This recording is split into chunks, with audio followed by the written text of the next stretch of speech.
നമ്മൾ പുറത്തിറങ്ങിയപ്പോൾ നല്ലൊരു കാഴ്ച ഉണ്ട്. ഭയങ്കര രസമുള്ളൊരു കാഴ്ചയാണ്. പക്ഷേ വണ്ടിപ്രേമികൾക്ക് കുറച്ചൊരു സങ്കടമുള്ളൊരു കാഴ്ചയാണ്. എനിക്കൊരു സംഭവം കണ്ടപ്പോൾ ഇപ്പോൾ ശരിയാക്കി തരാം എന്നുള്ള പപ്പുവിൻ്റെ കുതിരവട്ട പപ്പുവിൻ്റെ ഒരു ഡയലോഗ് ഉണ്ട്. സംഭവം തോന്നിട്ടോ. പക്ഷേ സത്യത്തിലൊരു സങ്കടകരമായിട്ടുള്ളൊരു കാഴ്ച കൂടിയാണിത്. ജസ്റ്റ് നിങ്ങൾ കണ്ടോ, ഞാൻ ആ വ്യൂ ഒന്ന് കാണിച്ചിട്ടേ.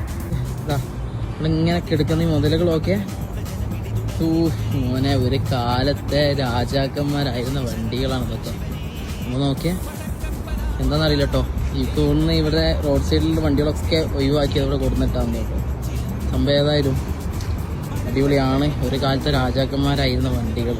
രണ്ടൊന്നല്ല കേട്ടോ, കുറച്ചധികം വണ്ടികളുണ്ട്. 1, 2 നമ്മൾ എണ്ണാവുന്നതിനപ്പുറം നല്ലൊരു വിൻറ്റേജ് വണ്ടികൾ തന്നെയാണ് ഇതൊക്കെ. നമ്മൾ നോക്കിയേ, ചെറിയ കുഞ്ഞിനാപ്പി വണ്ടി മുതൽ വലിയ വണ്ടികൾ വരെ അവിടെയൊക്കെ ഉണ്ട്. ഏതായാലും സങ്കടം നിറഞ്ഞൊരു കാഴ്ചയും കൂടിയാണ് കേട്ടോ. നമ്മളൊക്കെ സംബന്ധിച്ചിടത്തോളം ഇത്രയും വണ്ടികളെ ഒന്നും ഓടിക്കാൻ പോലും പറ്റില്ല. അതുകൊണ്ടേക്കാരും കൊടുന്നിട്ടത്. റൂമിൽ കിടന്ന ഈ മുതലുകളൊക്കെ ഇവിടെ താഴെ കിടക്കണ്ടപ്പോൾ കാണിച്ചു വിചാരിച്ചിട്ടോ. അങ്ങനെ വന്നാണ്. ജസ്റ്റ് നിങ്ങളെ വണ്ടിപ്രേമികളായിട്ടുള്ള സുഹൃത്തിന് ഷെയർ ചെയ്ത് കൊടുക്കിട്ടോ ഈ കാഴ്ചയൊക്കെ കാണട്ടെ.